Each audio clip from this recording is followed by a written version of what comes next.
প্রিয় দর্শক, ঈদ মুবারক। ঈদ মানেই আনন্দ, ঈদ মানেই খুশি। আর ঈদের এই আনন্দকে বহু গুণে বাড়িয়ে দিতে চ্যানেল 9-এর বিশেষ এই আয়োজন ফিরে দেখা আমজাদ হোসেনে আপনাদের সকলকে স্বাগত জানাচ্ছি। আমি তানিয়া আফরিন।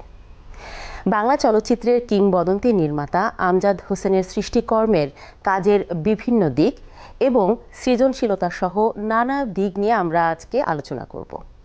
আর এই বিষয়গুলো নিয়ে কথা বলার জন্য আমার সাথে যুক্ত আছেন বাংলা চলচ্চিত্রের আরও একজন কিংবদন্তি শক্তিমান অভিনেতা, আমাদের সকলের প্রিয় ইলিয়াস কাঞ্চন ভাই। আজ তার সাথে এই বিষয়ে আমরা কথা বলবো। ঈদ মুবারক কাঞ্চন ভাই, কেমন আছেন? ঈদ মুবারক তোমাকে এবং এই অনুষ্ঠান যারা দেখছেন তাদের সকলকে। আলহামদুলিল্লাহ ভালো আছি। ঈদ কেমন কাটাচ্ছেন?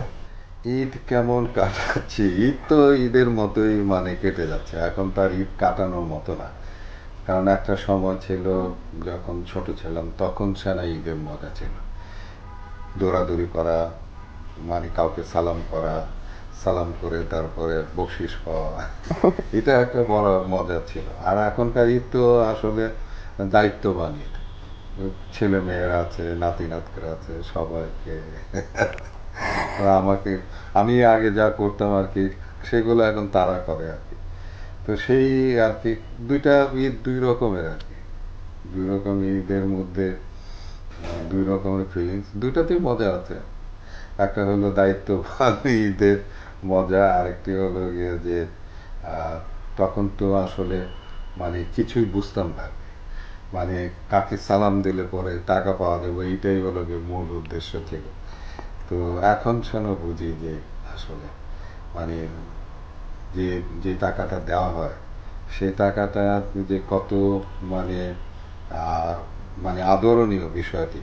কারণ কেউ যদি ওই সময় যদি কম টাকা দিত, তাহলে মনে করতাম লোকটা কিপটা। তো এবং কেউ যদি একটু বেশি দিত, তাকে বলতাম, মনে করতাম যে আরে বাপরে বাপ, সাংঘাতিক লোকটা, অনেক দিল দরিয়া লোক, সে 1 টাকা দিয়েছে। তখন 8 আনা 1 টাকা এরকমই দেওয়া হতো আর কি। সুন্দরী চলচ্চিত্রে আপনি আমজাদ হোসেন স্যারের সাথে কাজ করেছেন, তো সেই জায়গা থেকে চলচ্চিত্রের কাজ করার অভিজ্ঞতা জানতে চাচ্ছি এবং তার সাথে কাটানো কিছু স্মৃতি আমাদের সাথে যদি শেয়ার করতেন। সেই কাজের স্মৃতিটুকু, সেই কাজের আসলে আমজাদ ভাই একটু অন্য টাইপের ছিল আর কি। উনি নিজে অভিনেতা ছিলেন, তো যার জন্য অভিনয় করতেন, অভিনয় করে সংলাপ লিখতেন আর কি, এবং আমাদের সকলকে আবার শোনাইতেন আর কি। শোনানোর পর ওটার রিয়াকশান দেখতেন আর কি। তো উনি রিয়াকশান দেখতেন, যদি দেখতো যে আমাদের রিয়াক্ট আমরা ওরকমভাবে করছি না, তখন কিন্তু আবার সিনটা চেঞ্জ হয়ে যেত, ডায়লগও চেঞ্জ হয়ে যেত। তো সেইটাই ছিল আর কি। এক একটা পরিচালক এক এক রকমের যেমন সুভাষ দত্ত, উনিও কিন্তু আর্টিস্ট ছিলেন, এবং দুজনের সঙ্গে আমি কাজ করেছি। তো একজন হলো গিয়ে যে ওই যে সিনটা লিখার পর বলে তারপরে আমাদের রিয়াকশন দেখা বা এটা চেঞ্জ করে ফেলে, কিন্তু সুভাষ দত্তের কিন্তু এরকম ছিল না। সুভাষ দত্ত ছিল যে আপনার একটা জিনিস একদম প্রপার পারফেক্ট করে নিয়ে এসে তোমাকে এটা করতে হবে। আর আমজাদ ভাইয়ারটা হলো এরকম যে দেখতো যে আর্টিস্ট কীরকম রিয়াক্ট করছে, রিয়াকশনের উপরে তার কাজটা ছিল আর কি।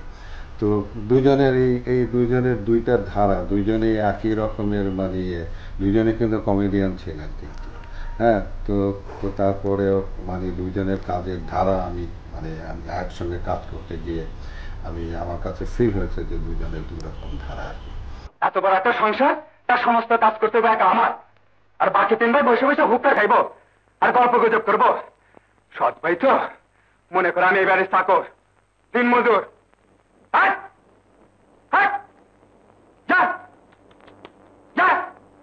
সুন্দরী চলচ্চিত্রে আপনি আমজাদ হোসেন স্যারের সাথে কাজ করেছেন, তো সেই জায়গা থেকে আমি শুটিং স্পটের কিছু অভিজ্ঞতা এবং তার সাথে কাজ করার কিছু স্মৃতি আমরা জানতে চাইবো আপনার কাছ থেকে।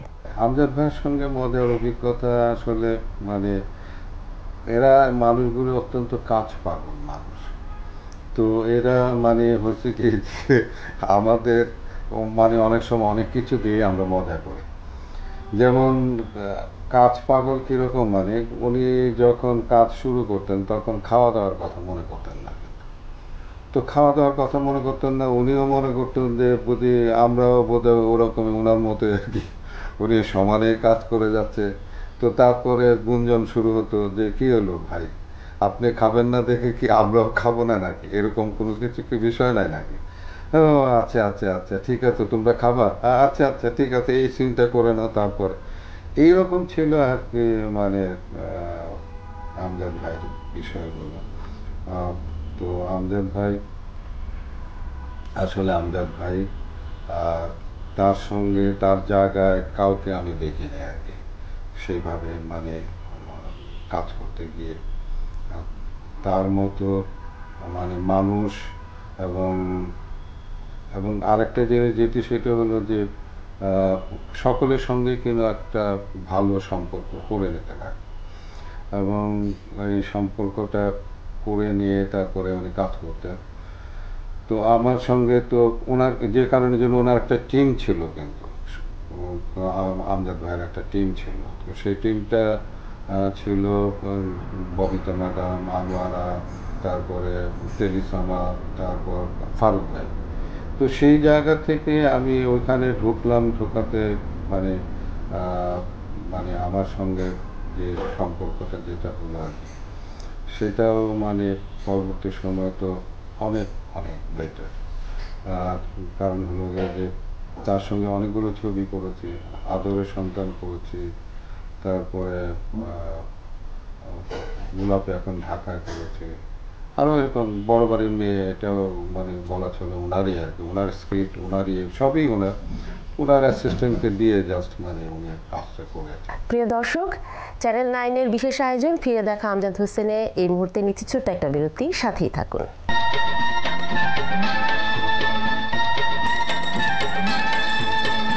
প্রিয় দর্শক, আপনাদের আবারও স্বাগত জানাচ্ছি চ্যানেল 9-এর বিশেষ আয়োজন ফিরে দেখা আমজাদ হোসেন অনুষ্ঠানে।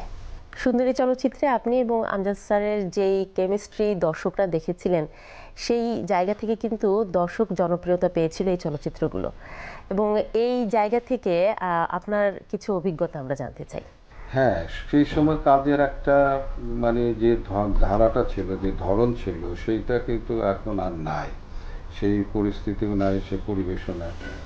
আরেকটা জিনিস যেটি ছিল আর কি, সেটি হলো যে রাজনীতিটা ছিল না চলচ্চিত্রের মধ্যে, রাজনীতিটা ছিল না, রাজনীতিটা যারা করতেন আর কি, তারা সেটার ভিতরে পোষণ করতেন আর কি, এবং সেটা তার চলচ্চিত্রের মাধ্যমে প্রকাশ করতেন।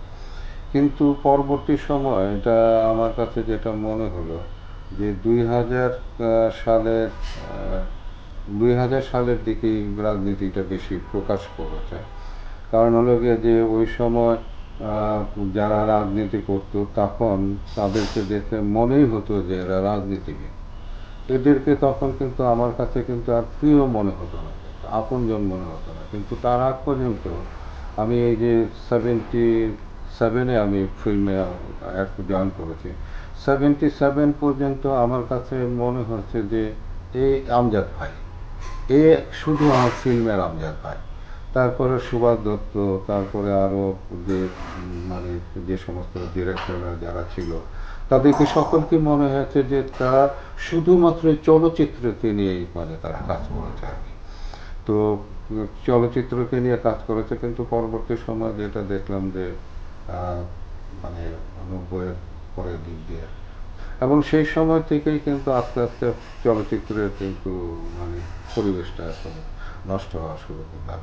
আমরা আসলে যেভাবে এক পরিবার ছিলাম, মানে চলচ্চিত্র পুরো ইন্ডাস্ট্রি কিন্তু মানে কে কি করলো না করলো, কে কি রাজনীতি করলো, এগুলো কোনো কিছুই কিন্তু আমরা বুঝতে পারতাম না যে চলচ্চিত্রের মধ্যে এরকম রাজনীতি আছে, কিন্তু এটা প্রকাশ করলো। চলচ্চিত্র সুন্দরীতে আপনার চরিত্রটি কেমন ছিল? সে চরিত্র আসলে চরিত্রটা তো মানে আমজাদ ভাইয়েরই পুরো সৃষ্টি আর কি। আর আমজাদ ভাই আসলে চরিত্রটাকে আগে ধারণ করেন আর কি। ওই যে বললাম যে উনি মানে লিখতেন, দেখতেন, উনি ডায়লগটা বলতেন, তারপর আমরা কীরকম রিয়াকশান দিই সেটা। তো এই চরিত্রটি আসলে মানে ওনার হয়তো কিছুটা দেখা আছে ওনার গ্রামে, উনি যে ইয়েতে এটাকে কি বলবো শেরপুর তো না, জামালপুরে ওনার গ্রামের যে জায়গা, সেই জায়গায় হয়তো এরকম ক্যারেক্টার উনি দেখেছেন। এবং ওনার প্রত্যেক ছবিতেই কিন্তু ওরকম কিছু ক্যারেক্টার থাকে যেগুলো ওনার দেখা ক্যারেক্টার আর কি। বড় ভাবি, এক গ্লাস পানি দাও তো। দেখো না কাজ করতেছি। মেজ ভাবি, তুমি কি এক গ্লাস পানি দিতে পারো না? না, তুই তো কি তোমার অন্ধ? দেখো না কি করতেছি। ছোট মিয়া, এদিকে আসো।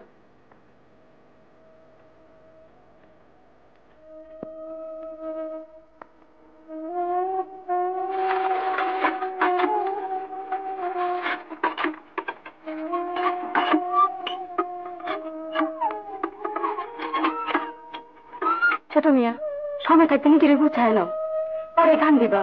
পরে তোমার কেউ কিছু দিব না, বুঝছো? তো সেই দেখা ক্যারেক্টারগুলোকে উনি পর্দায় রূপদান করতেন, সেগুলো তো মানে আর কোনোদিন আর কেউ করবে কিনা আমি জানি না। আপনি যেমনটি বলেছিলেন যে উনি একেবারেই বাস্তবিক জ্ঞান থেকে উনি চলচ্চিত্রের স্ক্রিপ্টগুলো তৈরি করতেন, তাহলে কি এই কারণেই দর্শক জনপ্রিয়তা পেত ওনার চলচ্চিত্রগুলো? কারণ হলো কি যে এমন জায়গা থেকে চরিত্রগুলোকে তুলে নিয়ে আসতো যে জায়গাগুলো মানে আমরা মানে প্রত্যেকে কিন্তু আমরা ওই জায়গাগুলো দেখা আমাদের প্রত্যেকের চেনা ক্যারেক্টারগুলো, কিন্তু কেউ কিন্তু ওগুলোকে চলচ্চিত্রে আনতো না। কিন্তু আমজাদ হোসেন ওইটাকে মানে ওই বাস্তবটাকে চলচ্চিত্রের মধ্যে নিয়ে আসতেন আর কি।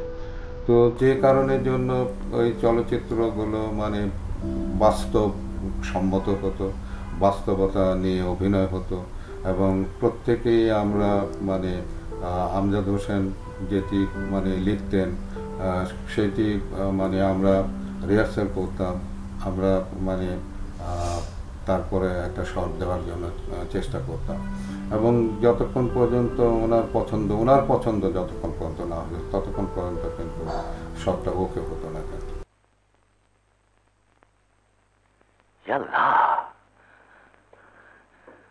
উমা মারে সুন্দরী, উঠ মা উঠ, কবরে পড়ে থাকে না, কান্দে না, বাপের আজাব হইব আর কষ্ট পাইব। উঠ উঠ উঠ মা।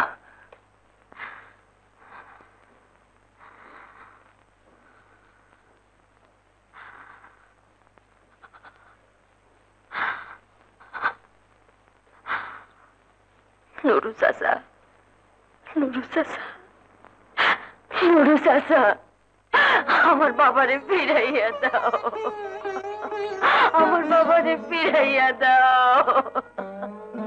নুরু চাচা, আমার বাবারে ফিরাইয়া দাও, আমার বাবারে ফিরাইয়া দাও, আমার বাবারে ফিরাইয়া দাও, আমার বাবারে ফিরাইয়া দাও নুরু চাচা। আমজাদ হোসেনের সেটি হলো গিয়ে যে গ্রামের চরিত্র, তো গ্রামের মাটির মানুষের মানে জিনিসগুলো নিয়ে আসতো, সেই জায়গায় উচ্চারণের বিষয়টা মানে আঞ্চলিকতার একটা ছোঁয়া থাকতো, যার জন্য তার এখানে ওইরকম কোনো প্রবলেম হয় না। প্রিয় দর্শক, চ্যানেল 9-এর বিশেষ আয়োজন ফিরে দেখা আমজাদ হোসেনে এই মুহূর্তে নিচ্ছি ছোট্ট একটা বিরতি, সাথেই থাকুন।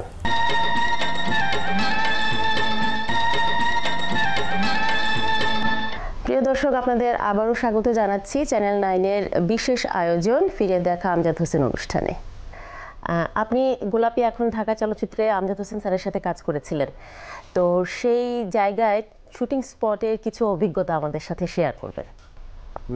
গোলাপী এখন ঢাকা, আসলে আমি প্রথমে ভাবছিলাম যে গোলাপী এখন ঢাকা এটা কীরকম হবে এটা মানে, কিন্তু ওই যে উনি তো সৃষ্টি করতে পারতেন, উনি তো মানে গল্প, আর তারপরে উনি কিন্তু অনেক বড় সাহিত্যিক।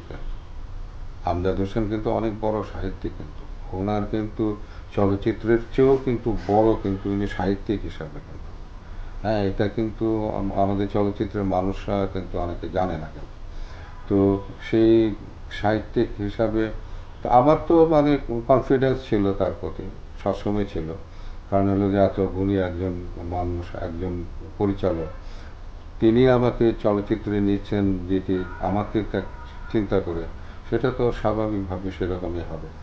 তো সেইভাবেই মানে কাজ করেছি আর কি। আর ওই ছবির একটা গান ছিল, ওই গানটি মানে খুবই মানে সুন্দর গান ছিল।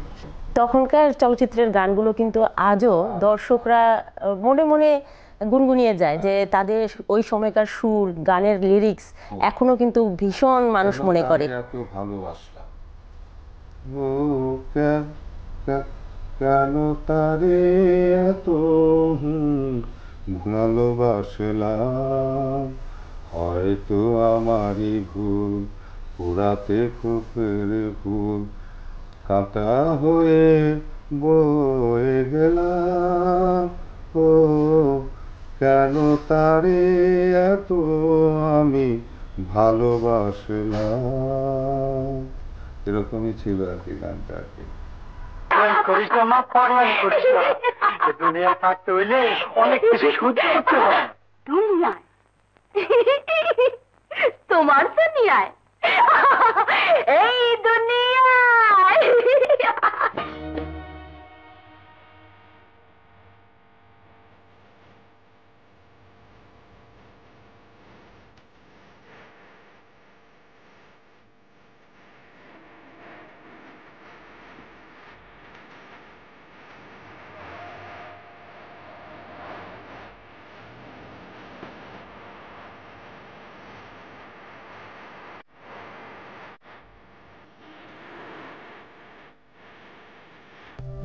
তার সম্পর্কে বলে শেষ করা যাবে না। উনি যে কত বড় শিল্পী আসলে সেটা মানে উনিই জানেন সেটা। আর জানেন যারা তাকে নিয়ে কাজ করেছেন, পরিচালকরা যারা তারা কাজ করেছেন, তারা জানেন যে উনি কত বড় গুণী শিল্পী। ওনার পরবর্তী সময়ে মানে আমরা যখন এই ছবিগুলো যখন করি, তখন ওনার সব কিছু মাপা ছিল, মানে কতটুকু হাসবে, কতটুকু কাঁদবে, এটা কিন্তু একদম মাপা ছিল। আমরা তো অনেক সময় ইমোশনালের উপরেও মানে কাঁদতাম আর কি, এবং শট দেওয়ার পরেও আমাদের কান্না থামতো না, কিন্তু তার কিন্তু সেটা ছিল না। সে কিন্তু খুবই মানে মানে খুবই মেজাজ মানে কাজ করবে না।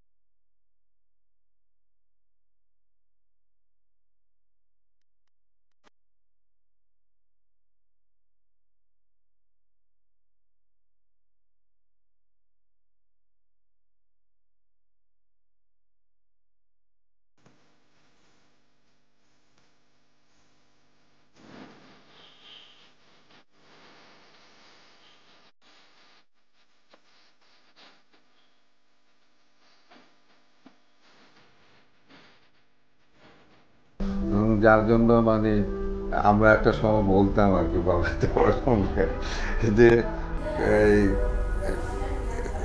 আমাদের মানে ঠাট্টা মস্করা যখন হতো আর কি, তখন মাহফুজ আমাদের ক্যামেরাম্যান ছিল একজন আর কি, আমার বন্ধু। তো সেখানে বলতো যে এরকম ভাবে, এই ববিতা ম্যাডাম বল না, ম্যাডাম একটু হাসেন। তো তো এটা যদি বলতাম আর কি, তাহলে হয়তো মানে উনি হাসতো, কিন্তু পরিমাণ মতো, মানে যতটুকু দরকার ছিল ততটুকু, তার বেশি কিন্তু হাসতো না। তো তো সেই জন্যই আমরা এই ফাজলামিগুলো করতাম আর কি ওনার সঙ্গে। প্রিয় দর্শক, এই ছিল আমাদের আজকের আয়োজন ফিরে দেখা আমজাদ হোসেনে। আমাদের পরবর্তী অনুষ্ঠান দেখার আমন্ত্রণ জানিয়ে এখানেই শেষ করছি। বিদায় নিচ্ছি আপনাদের কাছ থেকে আমি তানিয়া আফরিন। সবাই ভালো থাকুন, সুস্থ থাকুন। ঈদ মোবারক।